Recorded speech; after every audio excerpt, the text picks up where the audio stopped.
Hola, buenas tardes. Y así hemos llegado al final del libro de Isaías. En esta etapa no conté cuántos programas fueron, pero no lo leímos desde el principio, lo leímos desde el capítulo 40, con esa característica que tiene desde el 40, que por eso ha sido una profecía hacia la vuelta, el exilio y el papel de Dios de papá, juez, guiando, estimulando y también marcando como el juez que va a tener una palabra final también. Por eso hoy vamos a llegar al final y es duro también. Pero bueno, esto es lo que el Espíritu Santo eh, permitió que quedara en estos libros proféticos que son sacudidores, ¿sí? De conciencias y a la vez lo que más me impacta es el hecho de escuchar la voz de Dios. Tantas veces que llama, y acá hay algunos de esos versículos fantásticos también en los que Dios habla como nosotros, en el sentido de plantear, de interpelar es la palabra. Nos habla como si nos estuviera hablando cara a cara al pueblo israelita, al pueblo de Dios y a cada uno de nosotros en este tiempo. Dios interpela, habla, llama y ruega, y ruega. Bien, capítulos 65 y 66 hoy, con este toque apocalíptico que hay, y hay en alguno de los pasajes que vamos a leer hoy, de manera que vamos a la lectura. Terminó el capítulo 64 de una manera eh, llamativa y también eh, una manera muy coloquial, ¿no? Termina quien esté hablando, el pueblo, el profeta. Ante todo esto, Señor, ¿no vas a hacer nada? ¿Vas a guardar silencio y afligirnos sin medida? Este es el clamor del pueblo. Empieza el 65. Me di a conocer a los que no preguntaban por mí. Es el Señor que está hablando. A una nación que no invocaba mi nombre le dije, aquí estoy. Todo el día extendí mis manos hacia un pueblo rebelde que va, tiempo presente, que va ahora por mal camino, siguiendo sus propias ideas. Es un pueblo que en mi propia cara constantemente me provoca, que ofrece sacrificios en los jardines y quema incienso en los altares, que se sienta entre los sepulcros y pasa la noche en vigilias secretas. ¿eh? Prácticas que serían comunes entre los adoradores a los dioses lejanos de Dios. Que come carne de cerdo y en sus ollas cocina caldo impuro. Que dice, manténganse alejados, no se me acerquen, soy demasiado sagrado para ustedes. Y miren la frase irónica, sarcástica de Jesús, del Señor Dios. Todo esto me fastidia como humo en la nariz. Esto para armar un día un programa con todas las frases cómicas, irónicas. O sea, a Dios le fastidia el hablar de todos los idólatras como humo en la nariz. Es un fuego que arde todo el día. 65 del 1 al 5, Dios está harto, harto. Versículo 6. Ante mí ha quedado escrito, no guardaré silencio, les daré su merecido, lo sufrirán en carne propia, tanto por las iniquidades de ustedes como la de sus padres, dice el Señor. Por cuanto ellos, desde los padres, quemaron incienso en las montañas y me desafiaron en las colinas, les haré sufrir en carne propia las consecuencias de sus acciones pasadas. Así dice el Señor. Y acá lo tengo marcado. Hay dos como estrofas. Vamos a ver a quiénes las primeras. Cuando alguien encuentra un buen racimo de uvas, Dice, no voy a dañarlo porque todavía tiene jugo. Del mismo modo actuaré yo por amor a mis siervos, no los destruiré a todos. De Jacob sacaré descendientes y de Judá, a los que poseerán mis montañas, las heredarán mis elegidos y allí morarán mis siervos. Para mi pueblo que me busca, Sarón, hermoso lugar que habla de las rosas de Sarón, Sarón será redil de ovejas y el valle de Acor, corral de vacas. Desde el versículo 3 al 10, no, 5 al 10, como una promesa para los que hayan seguido fieles. Pero a ustedes que abandonan al Señor y se olvidan de mi monte santo, que para los dioses de la fortuna y del destino preparan mesas y sirven vino mezclado. Acá los dioses de la fortuna y el destino parecen todas las cosas de juegos de azar, ¿no? Los destruiré a la espada, todos ustedes se inclinarán para el degüello, porque llamé y no me respondieron, hablé y no me escucharon. Más bien, hicieron lo malo ante mis ojos y optaron por lo que no me agrada. Definición de pecado es esto, ¿eh? Hicieron lo malo ante mis ojos y optaron por lo que no me agrada. Por eso, dice el Señor omnipotente, mis siervos comerán, pero ustedes pasarán hambre. Dios hace, miren la diferenciación, una línea para cada uno. Mis siervos comerán, ustedes pasarán hambre. Mis siervos beberán, pero ustedes sufrirán la sed. Mis siervos se alegrarán, pero ustedes serán avergonzados. Mis siervos cantarán con alegría de corazón, pero ustedes clamarán con corazón angustiado, gemirán con espíritu quebrantado. Mis escogidos heredarán el nombre de ustedes como una maldición. El Señor omnipotente les dará muerte, pero a sus siervos les dará un nombre diferente. Cualquiera que en el país invoque una bendición, lo hará por el Dios de la verdad. Qué impresionante es cuando el Señor habla del Dios de la verdad frente a tanta cosa que no es verdad, que es mentira. De nuevo, cualquiera que en el país invoque una bendición, lo hará por el Dios de la verdad. Y cualquiera que jure en esta tierra, lo hará por el Dios de la verdad. Eso es la pauta que da Dios, ¿sí? Tanto en dar una bendición como un juramento por el Dios de la verdad. Diferenciación con todo lo otro que está, yo tengo este capítulo enfrentado en las 2 páginas, todo lo otro que el Señor había marcado, punto por punto, todas las cosas que le desagradaban, todas las cosas que le desobedecían y que lo dejaban fuera, que dejaban al hombre fuera del pacto de Dios. Entonces, esto es la diferencia. Los que bendigan, invoquen y juren por el Dios de la verdad. Y entonces acá, miren lo que significa el perdón. Así como en un versículo anterior daba como una definición del pecado, las angustias del pasado han quedado en el olvido, las he borrado de mi vista. El perdón de Dios es que deja afuera las angustias del pasado al reencontrarse con el perdón de Dios por el arrepentimiento y las he borrado de mi vista. Como dice Miqueas, que echó los pecados al fondo del mar. Y acá viene, porque tengo un titulito en mi Biblia que dice nuevos cielos y nueva tierra. Esos son títulos que aparecen en el Apocalipsis. Esto es una mirada hacia el final. Presten atención que estoy por crear un cielo nuevo y una tierra nueva.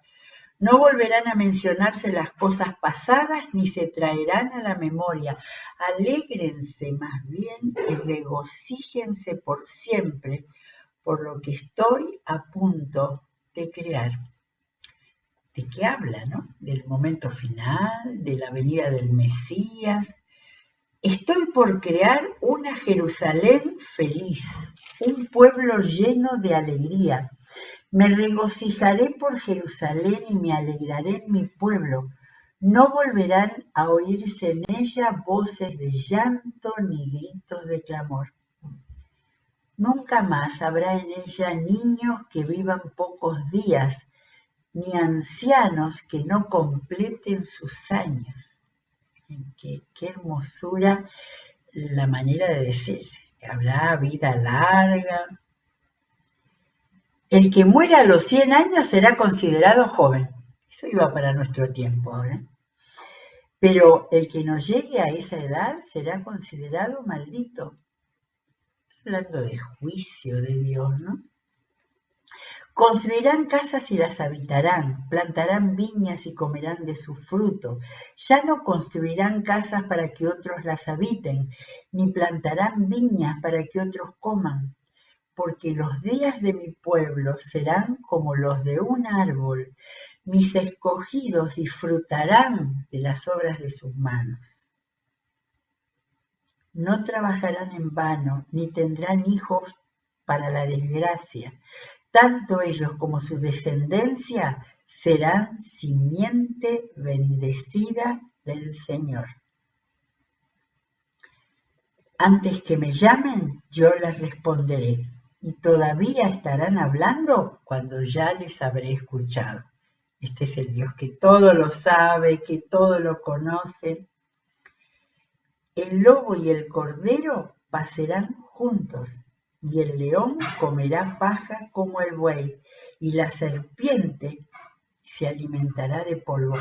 Esto es casi igual, no lo marqué, pero lo buscamos en la profecía del comienzo de Isaías, en Isaías 11, en el capítulo 11, versículos 6 y 9, donde él está anunciando al Mesías como un niño que va a venir.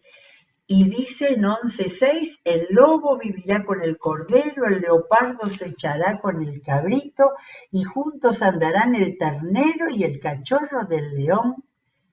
Y acá agrega, y un niño pequeño los guiará.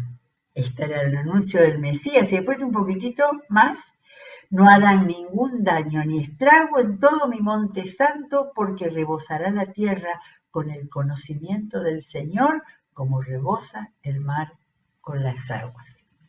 Esto es Isaías 11, que fue escrito por el profeta Isaías cuando estaba todo en la alerta para los imperios ajenos que iban a llegar. Pero acá, en esta mirada final del capítulo 65, donde está hablando de una nueva tierra, de una nueva situación. Por eso que pensamos que sería como un pasaje apocalíptico, tal como lo cuenta el libro de Génesis, que el Señor Jesús se lo reveló al apóstol Juan para que lo contara, con ese lenguaje grandioso, lleno de figuras. Acá las figuras no son de bestias y dragones, pero son figuras de un tiempo ideal, de un tiempo feliz, que parece imposible que el lobo y el cordero pasaran juntos. Bien, y el final, que también lo decía en Isaías 11, en todo mi monte santo no habrá quien haga daño ni destruya. La era del Mesías, cuando Jesucristo vino al mundo, tenía como propósito que llegara a la formación de un nuevo pueblo santo, la iglesia de Jesús, que pudiera hacer esa transformación. Igual sabemos que, como en la antigüedad, la lucha de la iglesia, en este caso de la iglesia cristiana, es luchar contra el hombre que volvió a hacer todas las cosas que estaban relatadas en el capítulo 65 que estamos terminando, ¿sí? Que el hombre iba a buscar sus propios caminos, que iba a inventar nuevos dioses, nuevas formas de adorar y de satisfacer todas sus malas intenciones, sus ambiciones, su codicia. Pero en medio de este capítulo, que fue tan difícil por lo que Dios decía, mostrándose un juez, en el versículo 17, capítulo 65, versículo 17, se nos abre una ventana a los nuevos cielos y nueva tierra que el Señor estaba anticipando, Jesús mismo anticipando en el libro de Apocalipsis. Capítulo 66, y acá están las dos cosas. Juicio y esperanza. El gran capítulo impresionante y tan fuerte. El Señor dice, el cielo es mi trono y la tierra el estrado de mis pies. ¿Qué casa me pueden construir? ¿Qué morada me pueden ofrecer? Fue mi mano la que hizo todas estas cosas. Fue así como llegaron a existir. Creo que no lo miré exactamente, pero cada 2 capítulos Dios vuelve a revelar, fue mi mano la que lo hizo, fui yo quien creé los cielos y la tierra y todo lo que en ellos hay. Es decir, vez tras vez recordando al hombre que todo lo que hay fue hecho por Dios. Y me parece tan importante en este momento, que más o menos desde que empezó el siglo XX, poco a poco el hombre, las nuevas mentes que daban pensamiento y guía fueron borrando a Dios, desde aquel que dijo que Dios ha muerto hasta todos los pensadores y todos los seres humanos que fueron tomando doctrinas, ideologías y aún las que tenemos en nuestro tiempo para borrar a Dios y todo lo que Dios creó. La familia, ¿sí? Los 2 géneros que Dios creó al hombre. Y acá sigue hablando el Señor. Versículo 3. Yo estimo a los pobres y contritos de espíritu, a los que tiemblan ante mi palabra, la que estamos leyendo. Pero los que sacrifican toros son como los que matan hombres. Los que ofrecen corderos son como los que desnucan perros. Los que presentan ofrendas de grano son como los que ofrecen sangre de cerdo, prohibido en el Antiguo Testamento, ¿no? Y los que queman ofrendas de incienso son como los que adoran ídolos. Ellos han escogido sus propios caminos y se deleitan en sus abominaciones. Todas estas cosas, algunas eran actividades cultuales, de culto, ritos de culto que el Señor había establecido para guiar sus mentes en el mundo primitivo, en el mundo sencillo, hacer cosas que significaran pedir perdón a Dios, entregar sus vidas a Él en obediencia. Pero acá Dios está mostrando, estamos acá más o menos siglo VII antes de Jesús, Dios está mostrando que todas esas cosas eran vanas, porque no eran como lo que Él pedía. Estimo a los pobres y contritos de espíritu, a los pobres de espíritu como los que marcó tan claramente Jesús en las bienaventuranzas. Ellos han escogido sus propios caminos y se deleitan en sus abominaciones. Pues yo también escogeré aflicciones para ellos y enviaré sobre ellos lo que tanto temen. Porque nadie respondió cuando llamé, y cuando hablé, nadie escuchó. Qué tristeza, ¿no? Qué tristeza manifiesta el Señor cuando dice, nadie respondió cuando llamé, cuando hablé, nadie escuchó. Más bien, hicieron lo malo ante mis ojos y optaron por lo que no me agrada. Escuchen la palabra del Señor. Ustedes que tiemblan ante su palabra, ¿sí? ¿Dónde estaba lo que antes había dicho? Tiemblan. No me había dado cuenta. Miren, versículo 3. Dice, estimo a los pobres y contritos de espíritu, a los que tiemblan ante mi palabra. Ahora les habla, en el versículo 5, son versículos larguísimos, que tienen como 3 versos. Escuchen la palabra del Señor, ustedes que tiemblan ante mi palabra. Estos son los que la escuchan y la escuchan de veras. Así dicen sus hermanos que los odian y los excluyen por causa de mi nombre. Que el Señor sea glorificado para que veamos la alegría de ustedes, pero ellos serán los avergonzados. Una voz resuena desde la ciudad, una voz surge del templo, es la voz del Señor que da a sus enemigos su merecido. Antes de estar, voy por el versículo 7 del capítulo 66, antes de estar con dolores de parto, Jerusalén tuvo un hijo. Antes que le llegaran los dolores, dio a luz un varón. Palabra acá metafórica. ¿Quién ha oído cosa semejante? ¿Quién ha visto jamás cosa igual? ¿Puede una nación nacer en un solo día? ¿Se da a luz un pueblo en un momento? Sin embargo, Sión, Jerusalén, el pueblo de Judá, Sión dio a luz sus hijos cuando apenas comenzaban sus dolores. ¿Podría yo abrir la matriz y no provocar el parto? Dice el Señor. ¿O cerraría yo el seno materno, siendo que yo hago dar a luz? Dice el Señor. Mas alégrense con Jerusalén y regocíjense por ella todos los que la aman. Salten con ella de alegría todos los que por ella se conduelen, porque ustedes serán amamantados y saciados y hallarán consuelo en sus pechos, beberán hasta saciarse y se deleitarán en sus henchidos senos. Dios ha hecho una figura impresionante. Si en el fondo está diciendo yo puedo hacer que en un día aparezca un pueblo, en realidad lo que tantas veces se hablaba que volvieran, porque ellos habían sido desterrados y exiliados. Pero también en ellos el volver a un pueblo era un hecho real material, pero también volver es un hecho espiritual, simbólico de volver al Señor y volver a ser como sus hijos, como si hubieran nacido aquellos que se vuelven al Señor.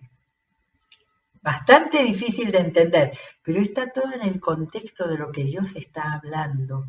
Palabras tanto de juicio como de amoroso recordar que Él puede hacer todas las cosas, incluso que nazca un pueblo o un ser humano que nazca en un día, en un momento, porque así Dios lo quiso y porque esa persona o ese pueblo se volvió al Señor. Porque así dice el Señor hacia ella, aquí está hablando de Jerusalén, hacia ella extenderé la paz como un torrente y la riqueza de las naciones como río desbordado. ¿No lo había dicho tal cual en Isaías 59:19? Desde el occidente temerán el nombre del Señor y desde el oriente respetarán su gloria, porque vendrá como un torrente caudaloso impulsado por el soplo del Señor. Yo acá al lado le había puesto Isaías 66:12, la misma idea, la misma figura. Dios decía algo puntualmente en forma explícita o mandaba una figura del lenguaje que había que pararse, pero se entiende. Sí. Y acá en Isaías 59 habla de la gloria del Señor que iba a venir del oriente y del occidente. Y acá decía, extenderé la paz como un torrente y la riqueza de las naciones como río desbordado. Ustedes serán amamantados, vuelve otra vez con la figura del bebé, llevados en sus brazos, mecidos en sus rodillas, como madre que consuela a su hijo. Así yo los consolaré a ustedes, en Jerusalén serán consolados. Dios no tiene ningún problema en hablar de Él como padre y como madre, ¿sí? Es Dios. Pero la figura de un bebé con una madre que consuela y que amamanta es muy fuerte y también es muy clara para entender. Los que no pueden aceptar a Dios, los que han borrado a Dios, no han leído su palabra, aunque resulte difícil, pero leyéndola cuidadosamente, leyendo el libro entero, ¿no es cierto? De lo que viene, de lo que dijo antes, de lo que viene después, para poder, y el Espíritu Santo, que enseña de acuerdo a lo que Jesús dijo, que nos enseña, nos habla en nuestro interior para entender estas figuras. Dios como una mamá que amamanta y consuela, porque eso es lo que todo bebé recién nacido necesita. Cuando ustedes vean eso, estoy en el versículo 14, se regocijará su corazón y su cuerpo florecerá como la hierba. ¿Cuántas veces habló de alegría? Aún en medio de estas palabras de juicio, vez tras vez, y ahora también habla de florecer como la hierba. El Señor dará a conocer su poder entre sus siervos y su furor entre sus enemigos. Ya viene el Señor con fuego. Sus carros de combate son como el torbellino. Acá está el juicio de Dios. Acá aparece, acá deja la figura de la madre para la figura de un guerrero con carros de combate.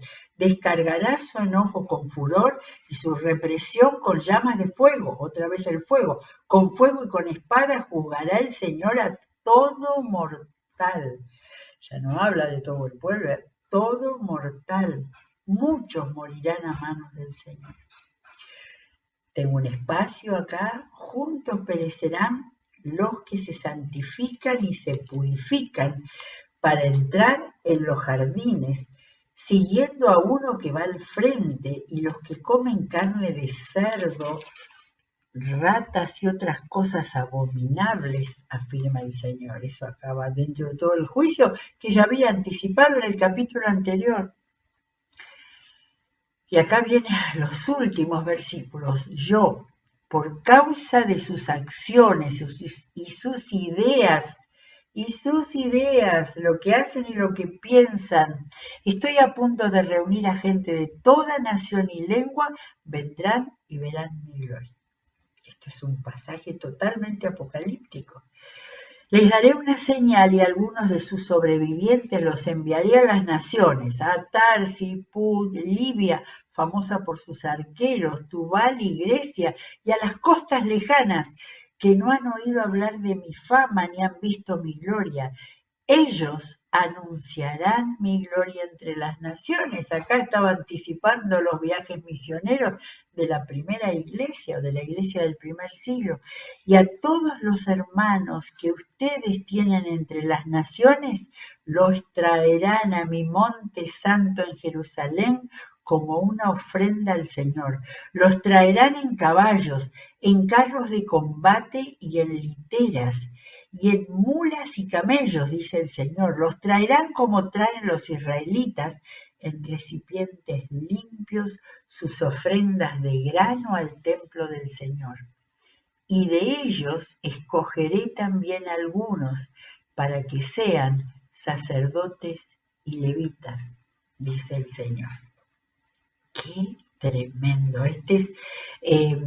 La verdad es que no busqué las referencias, pero estoy segura que trabajo para hacer cada uno, en las referencias que está al costado o que están abajo, seguramente pasajes tal cual como Apocalipsis. El Señor en el siglo VII estaba anticipando el fin que él sabía. Y acá viene otra vez el juez, porque así como perdurarán en mi presencia el cielo nuevo y la tierra nueva que yo haré, así también perdurarán el nombre y los descendientes de ustedes, afirma el Señor. Sucederá que de una luna nueva a otra y de un sábado a otro, toda la humanidad vendrá a postrarme ante mí, dice el Señor. Entonces saldrán y contemplarán los cadáveres de los que se rebelaron contra mí. Y aquí está el juicio final del juez justo, y hay una cita de lo que en ese momento, con la palabra que significaba, ¿no? La de Gehenna, una descripción, es un versículo solo, Es un versículo solo, la descripción del tormento, tal como se lo pensaba en aquel tiempo. Porque no morirá el gusano que los devora, ni se apagará el fuego que los consume, repulsivos serán a toda la humanidad. Lo que después Jesús llamó, se llamó infierno y que la palabra le pareciera Gehenna. Bueno, pero todo lo anterior, la tierra nueva y los cielos nuevos, que era lo que el Señor estaba prometiendo, promesa del Señor. Yo creo que hay más promesas del Señor en el libro de Isaías que palabras de duro juicio, pero las palabras de juicio eran llamados a que se arrepientan. Llamaba Dios, los llamó a que se arrepintieran, a que se pusieran delante del Señor, vieran sus vidas. Hay una palabra que no aparece en esta traducción, pero eran vidas falsas, la idea de falsedad. Así como acá en este último capítulo habla de pobres de espíritu, aquellos que lo bueno, lo humilde, lo sincero delante de Dios, lograba que Dios les esté prometiendo esta tierra nueva y cielos nuevos. Muy bien, durante varias semanas hemos estado leyendo estos capítulos tan fuertes, tan tremendos, que Dios quiso que estuvieran en su palabra. Y todas las traducciones de la Biblia que hay en todos los idiomas del mundo tienen a todos estos libros. Que Dios nos guíe, nos dirige para meditar en estas palabras. Las palabras que son tan fuertes, los libros narrativos son mucho más fáciles de la lectura, comprensión, pero los libros proféticos tan fuertes como el de Isaías y los que siguen, tengo acá la primera página de Jeremías al lado, son para meditarlos, subrayarlos, escribirlos y decir, Señor, mostrame lo que necesito para mi vida. Cerramos la Biblia por hoy. Mañana comenzaremos con otro libro o con alguna palabra que sigamos, pero seguiremos abriendo la Biblia. Que el Señor los bendiga.